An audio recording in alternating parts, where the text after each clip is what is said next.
துலாம் ராசி கும்ப லக்னம். ராசி அதிபதி சுக்கிரன், லக்னாதிபதி சனி, சந்திரன் 9ஆம் வீட்டில் இருக்கார்.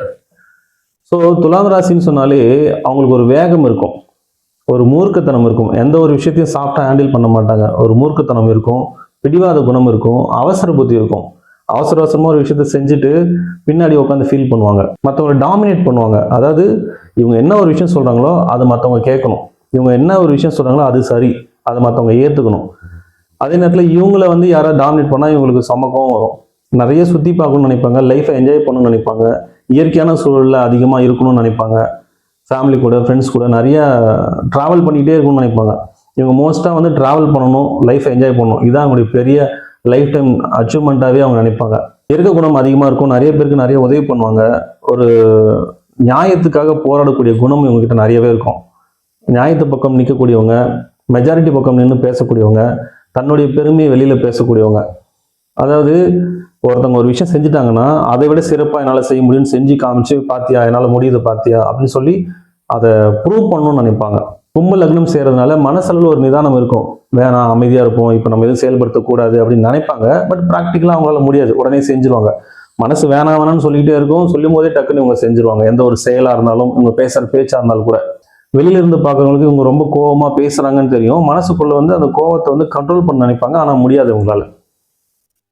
அதே நேரத்தில் இவங்களுக்கு மரியாதை ரொம்ப ரொம்ப அதிகமா எதிர்பார்ப்பாங்க. எங்க போனாலும் இவங்களுக்கு ஒரு மரியாதை இருக்கணும். 100 பேர் இருந்தாலும் அந்த 100 பேர்ல இவங்களுக்கு தான் முக்கியத்துவம் கொடுக்கணும்னு எதிர்பார்ப்பாங்க நிறையா. லக்னம், ராசி இது ரெண்டும் முதல்ல எப்படி வேலை செய்யுதுன்றதை நம்ம தெரிஞ்சுக்கலாம். இப்போது ஒரு குழந்தை பிறக்குதுன்னு வச்சுக்கோங்களேன். அந்த நேரத்தில் சூரியனுடைய கதிர்வீச்சு எந்த ராசியின் மேலே விழுந்துச்சோ அது லக்னம். ஸோ அந்த லக்னத்தை வச்சு தான் மற்ற கிரகங்களின் தன்மைகளை நம்ம ஆராய்ச்சி பண்ண முடியும். அதே நேரத்தில் சந்திரன் எந்த ராசியின் மேலே இருக்காரோ அது ஜென்ம ராசி. இப்போ ஜென்ம லக்னத்தை வச்சு அந்த ஜாதகருடைய கேரக்டர் எப்படி இருக்கும், அவருடைய சிந்தனை எப்படி இருக்கும், அவருடைய லைஃப் ஸ்டைல் எப்படி இருக்கும், இந்த ஜென்மம் ஃபுல்லாக அவருடைய பலன்கள் என்ன, எந்தெந்த காலகட்டத்தில் எப்படி இருப்பார் அப்படின்றத ஜென்ம லக்னத்தின் மூலமாக நம்ம சொல்ல முடியும். இந்த ராசி எப்படி வேலை செய்யுது அப்படின்னா, கோள்கள் சுற்றிக்கிட்டே இருக்கு இல்லைங்களா. ஒரு கோளும் ஒரு காலகட்டத்தில் ஒரு இடத்துலேருந்து இன்னொரு இடத்துக்கு பயிற்சி ஆகுது. இப்படி பயிற்சி ஆகிட்டே இருக்கும் பொழுது ஒரு பலன் கிடைக்கும். ஒரே கிரகம் ஒரு வீட்டில் இருக்கும்போது ஒரு பலன் தரும், இன்னொரு வீட்டில் இருக்கும்பொழுது வேற ஒரு பலனை தரும். ஸோ இந்த கிரகங்கள் வந்து பயிற்சி ஆகும்போது கிடைக்கக்கூடிய பலன்களை சந்திரன் எங்கே இருக்காரோ அதை வச்சு நம்ம கால்குலேட் பண்ணுறோம். அதுதான் ராசி. ஸோ நீங்கள் பார்த்தீங்கன்னா ராசி பலன் தான் எங்கேயுமே சொல்லுவாங்க. ஏன் அப்படின்னா லக்னம்ன்றது ஃபிக்ஸ்டு. நீங்கள் பிறக்கும் பொழுது இந்த ஜென்மம் ஃபுல்லாக உங்களுக்கு என்ன பலன்றதை அங்கே ஃபிக்ஸ் பண்ணியாச்சு. அதே போல் நட்சத்திரமும் அதுக்கேற்ற மாதிரி பலன்கள் இருக்குது. தசாபுத்திகள் நடத்தக்கூடிய கிரகங்களுக்கு ஏற்ற பலன்களும் உங்களுக்கு இருக்குது. ஆனால் இந்த ராசி பலன் வந்து கோள்கள் மாறிக்கிட்டே இருக்கும் பொழுது ஒரு பலன் தர்றதுனால அது பலன் மாறிக்கிட்டே இருக்கும். அதனால் ராசி பலன் நம்ம சொல்கிற மாதிரி இருக்குது. லக்னம் அப்படின்றது ஒருத்தருடைய சிந்தனை, அவருடைய கேரக்டர் எப்படி இருக்கும் அப்படின்றத சொல்லக்கூடியது. இந்த ராசி அப்படின்றது வந்து தன்னுடைய செயல்பாடுகளை பற்றி சொல்லக்கூடியது. இப்போ உதாரணத்துக்கு ஒருத்தர் கன்னி லக்னத்தில் பிறந்திருக்காருன்னு வச்சுக்கோங்களேன். அந்த கன்னி லக்னத்துக்கு உண்டான அத்தனை குணங்களும் அவருக்கு இருக்கும். மேஷ ராசியில் பிறந்திருக்காருன்னு வச்சுக்கோங்களேன். மேஷ ராசிக்கு உண்டான அத்தனை செயல்களும் அவங்க செய்வாங்க. கன்னி லக்னத்துக்கு உண்டான சிந்தனைகள் இருக்கும், ஆனால் செயல்பாடு எல்லாமே மேஷ ராசிக்கு உண்டான செயல்பாடுகள் தான் அங்கே அதிகமாக இருக்கும். ஒரு பிரச்சனை அப்படின்னா அந்த பிரச்சனை எதனால் வந்துச்சு, அதை எப்படி சரி பண்ணலாம், அதை பேசியே சரி பண்ணக்கூடிய அந்த விஷயம் எல்லாமே கன்னி லக்னத்துக்கு இருக்கும். தன்னை வந்து நம்ம தப்பு பண்ணாமலே பழி சொல்லிட்டா கூட அவங்களுக்கு அதை புரிய வச்சு ஆப்போசிட் சைடு யோசிக்கிறது, நிதானமாக இருக்கிறது, இந்த விஷயம்லாம் அந்த கன்னி லக்னத்துக்கு இருக்கும். ஆனால் மேஷ ராசியை பொறுத்த வரைக்கும் என்னை எப்படி நீங்கள் என்னை தப்பு சொல்லலாம், அந்த கோபம் வந்துடும். அந்த கோபத்தோட அந்த தன்னுடைய உணர்வு வந்து வெளிப்படுத்தக்கூடிய அந்த தன்மை மேஷராசிக்கு இருக்கும்.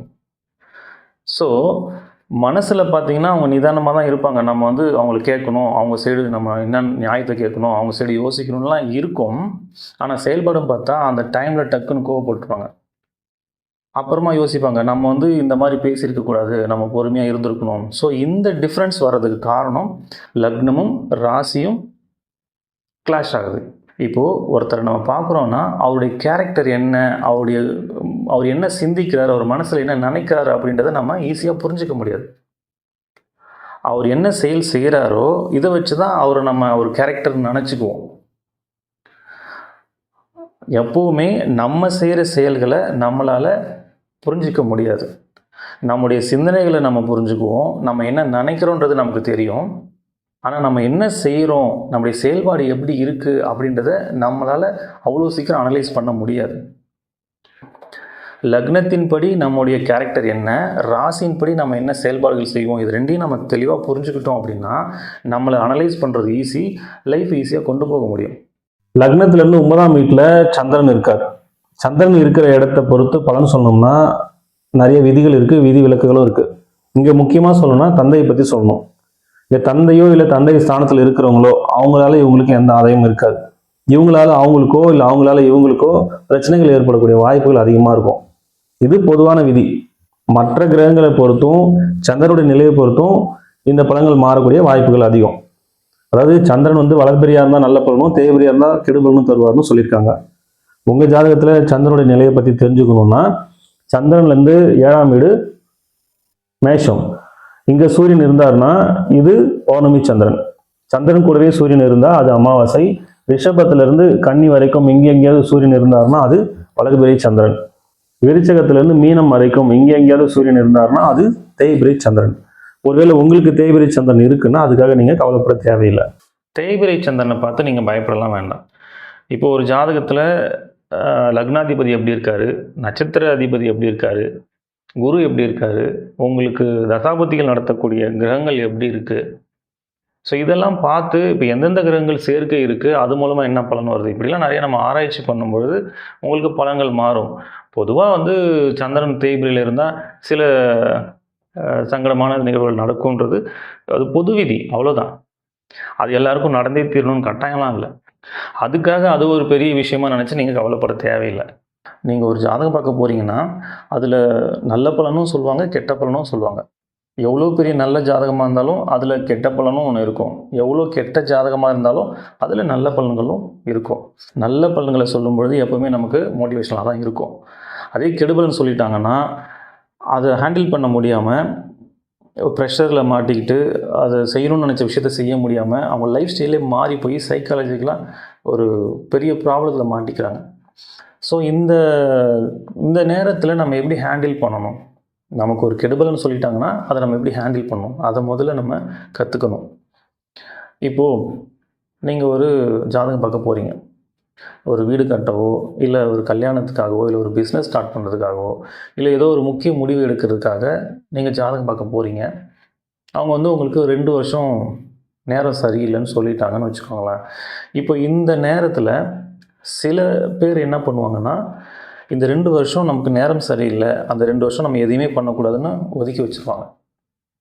இன்னும் சில பேர் என்ன பண்ணுவாங்கன்னா, நேரம் சரியில்லை ஆனால் நம்ம செய்கிற விஷயத்த செய்யாமல் இருக்க முடியாது, நம்ம செஞ்சு தான் ஆகணும் அப்படின்னு சொல்லி பயந்துக்கிட்டே செஞ்சுருவாங்க. இன்னும் சில பேர் என்ன பண்ணுவாங்கன்னா, நேரம் சரியில்லைனா என்ன, நான் செய்கிறத செய்வேன் அப்படின்னு செய்வாங்க. ஸோ இந்த மாதிரியான மனநிலைகள் எல்லாமே ஒரு தவறான ஒரு முடிவை தான் ஏற்படுத்தும்.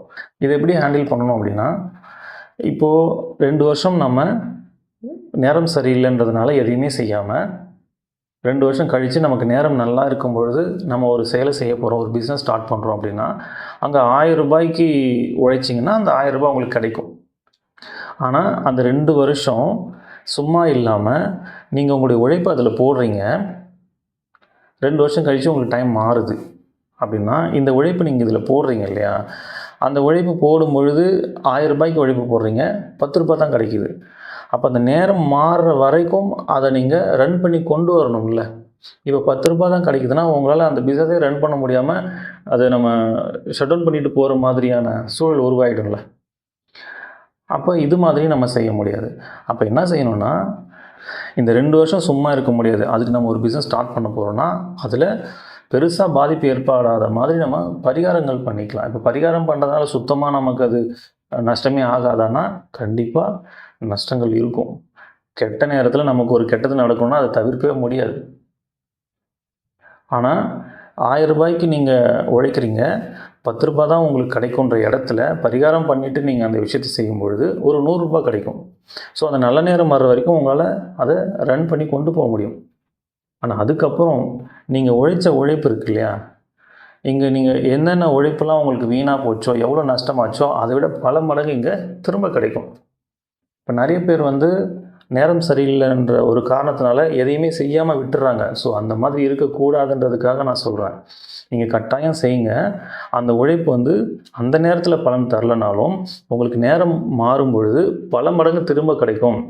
நல்ல நேரம் வந்துச்சுன்னா ரூ. 1000க்கு நீங்கள் உழைச்சிங்கன்னா 10,000 கிடைக்கலாம், 1,00,000 கிடைக்கலாம். அதுக்கு நீங்கள் என்ன பண்ணியிருக்கணும், கெட்ட நேரமாக இருந்தால் கூட உங்களோட உழைப்பை மிஸ் பண்ணக்கூடாது. நீங்கள் எல்லா நாளும் அந்த உழைப்பை போட்டுக்கிட்டே இருக்கணும். அதுக்கு தான் சொன்னேன், வெறும் உழைப்பு மட்டும் நீங்கள் போடும் பொழுது அந்த நல்ல நேரம் வரைக்கும் அந்த பிஸ்னஸை கொண்டு போக முடியாமல் போகலாம். அதுக்கு தான் சின்ன சின்ன பரிகாரங்கள் பண்ணிக்கணும். பரிகாரம் பண்ணணும்னா பணம் செலவு பண்ணி தான் பண்ணணும், கட்டாயம்லாம் இல்லை. பணம் செலவு செய்யாமலே நிறைய பரிகாரங்கள் செய்ய முடியும். அது என்னன்றது நான் திரும்ப பின்னாடி சொல்கிறேன். ஸோ எவ்வளோ கெடுபலன்கள் நம்ம ஜாதகத்தில் இருந்தாலும் அதை சரி பண்ணுறதுக்கு ஆப்ஷன் ஒன்று இருக்குது. அதனால் நீங்கள் சந்திரன் தேய்பிரையாக இருக்கிறதுனால நமக்கு ஏதோ பெரிய பிரச்சனையாக இருக்குமோ அப்படின்னு பயப்பட வேணாம். அதனால் வரக்கூடிய பாதிப்புகளை நம்ம சரி செய்கிறதுக்கும் நம்மக்கிட்ட வாய்ப்புகள் இருக்கும். அந்த ஜாதகத்தில் பார்க்கும்பொழுது கண்டிப்பாக இருக்கும். அதனால் நீங்கள் பயப்பட வேண்டாம். இவங்களுக்கு வேலையை பற்றி சொல்லணும்னா, வியாபாரம் செய்யக்கூடிய வாய்ப்புகள் அதிகம்.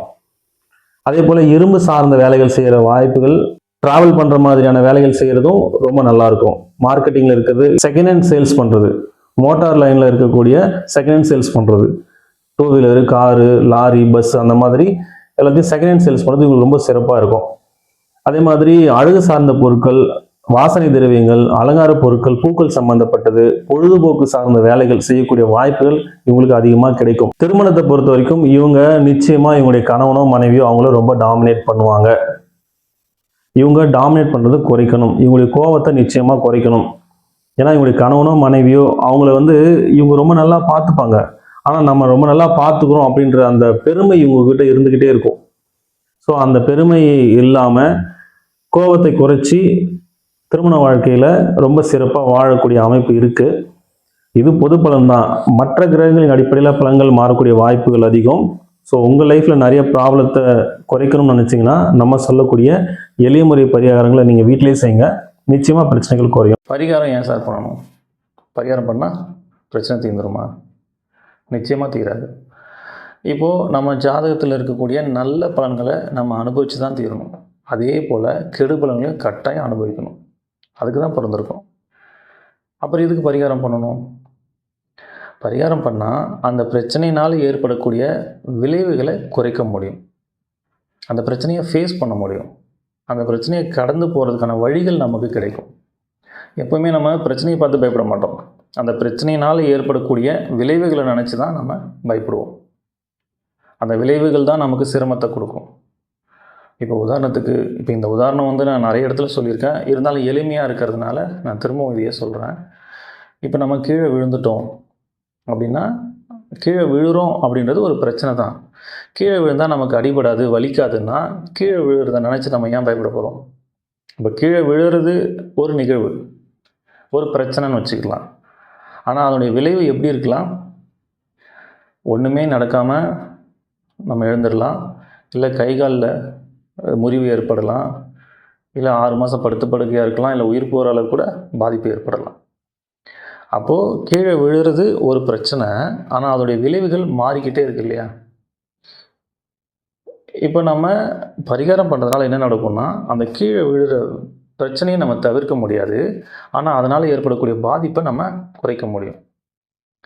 நம்ம ஜாதகத்தில் பிரச்சனைகளை ஏற்படுத்தக்கூடிய கிரகங்களை சாந்தப்படுத்தவும், அதனுடைய வீரியத்தை குறைக்கவும் நம்ம செய்யக்கூடிய செயல்கள் அனைத்துமே பரிகாரம் தான். சரி, இந்த பரிகாரம் பணம் செலவு பண்ணி தான் பண்ணணுமா? பரிகாரம் பல வழிகளை நம்ம செய்ய முடியும். பணம் செலவு பண்ணி செய்கிறது எவ்வளோ வழிகள் இருக்குது. பணம் செலவு பண்ணாமல் நான் செய்யக்கூடிய நமக்கு வழிகள் நிறையா இருக்குது. என்னால் பெருசாக பொருள் செலவு பண்ண முடியாது, ஆனால் பரிகாரம் பண்ணணும்னு நினைக்கிறவங்களுக்கு நான் சொல்லக்கூடிய விஷயங்கள்லாம் நீங்கள் தாராளமாக ஃபாலோ பண்ணலாம். இது எந்த ராசிக்கும் எந்த நட்சத்திரத்துக்கும் பர்டிகுலராக நம்ம சொல்லலை. பொதுவாக யார் வேணாலும் செய்யக்கூடிய எளிமையான பரிகாரங்கள். முதல்ல சூரியனுக்கு சமர்ப்பணம் செய்யணும். தினமும் காலையில் குளிச்சுட்டு மொட்டை மாடியில் போய் நின்று, இல்லை வீட்டுக்கு வெளியில் போய் நின்று சூரியனை பார்த்து கையில் தண்ணி அள்ளி இப்படி கீழே கொட்டுங்க. சூரியனை பார்த்து இப்படி கீழே கொட்டுங்க. சமர்ப்பணம் சொல்லி செய்யுங்க. ஒவ்வொரு பௌர்ணமி அன்னைக்கும் திருவண்ணாமலைக்கு கிரிவலம் போயிட்டு வாங்க. பௌர்ணமி அன்னைக்கு போகிறதுக்கு எனக்கு வாய்ப்பு இல்லை சார் அப்படின்னா, வளர்பிறை டைமில் ஏதோ ஒரு நாள் நீங்கள் போயிட்டு வரலாம். இல்லை அப்போவும் என்னால் முடியாது, எனக்கு எப்போ டைம் கிடைக்குன்னே தெரியல அப்படின்னா, அட்லீஸ்ட் திருவண்ணாமலைக்கு போயிட்டு வாங்க. என்னால் திருவண்ணாமலைக்கு போகிற அளவுக்கு எனக்கு சுச்சுவேஷன் இல்லை சார் அப்படின்னா, நீங்கள் எங்கே இருக்கீங்களோ அங்கேயே நீங்கள் மொட்டை மாடியிலேருந்து சந்திரனுடைய ஒளியில் உங்களால் எவ்வளோ நேரம் இருக்க முடியுமோ இருக்கலாம் பௌர்ணமி அன்னைக்கு. அடுத்தது நவகிரகங்களை சுற்றுங்க.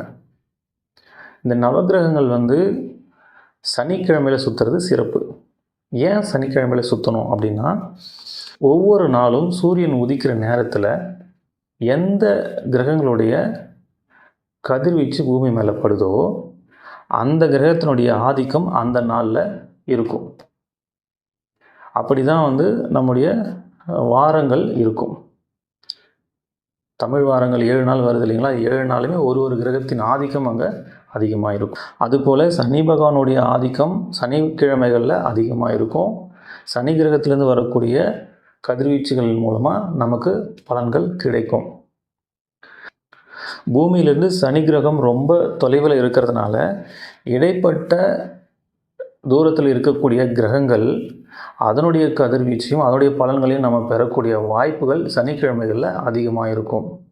அதனால் சனிக்கிழமைகளில் நம்ம நவகிரகங்களை சுற்றி வரணும். நவகிரகங்களை சுற்றும் பொழுது ஒரு கிரகத்தின் பேரை சொல்லி போற்றி சொல்லி சுற்றிட்டு வாங்க.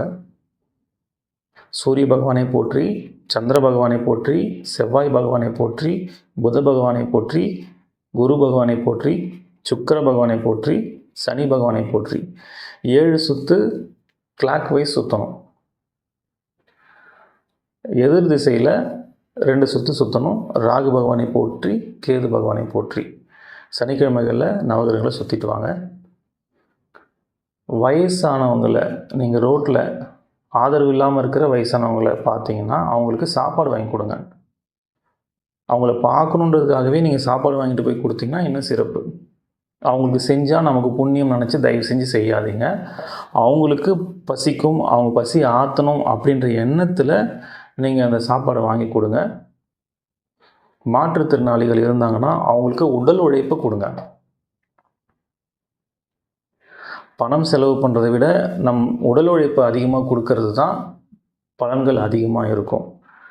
இது எல்லாமே ரொம்ப எளிமையாக நீங்கள் செய்யக்கூடிய ஒரு பரிகாரங்கள் தான். இதை நீங்கள் செய்கிறதுனால எளிமையான பரிகாரம் தான், ஆனால் பலன் ரொம்ப பெருசு. நீங்கள் செஞ்சு பாருங்கள், உங்களுக்கு நிறைய பலன்கள் கிடைக்கும். இல்லை சார் எனக்கு இது பண்ணுறதுக்கான வாய்ப்புகளே எனக்கு இல்லை அப்படின்னு இருந்தீங்கன்னா, நீங்கள் எந்த நட்சத்திரம் எந்த ராசியாக இருந்தாலும் எதை பற்றியும் கவலைப்படாதீங்க. முருகனை கெட்டியாக பிடிச்சிக்கோங்க. மனசார முருகனை வேண்டி குருவாய் வருவாய் அருள்வாய் குகனே இதையே திரும்ப திரும்ப சொல்லுங்கள். இதை விட பெரிய பரிகாரம் எதுவும் இல்லை. அதாவது நிறைய வழிகள் இருக்குது. எதுவுமே பண்ண முடியாமல் இருக்கிறவங்களுக்கு இதுதான் பரிகாரம். சரிங்களா? இதையெல்லாம் நீங்கள் ஃபாலோ பண்ணுங்கள். நிச்சயமாக உங்கள் வாழ்க்கையில் பெரிய மாற்றம் நிகழும்.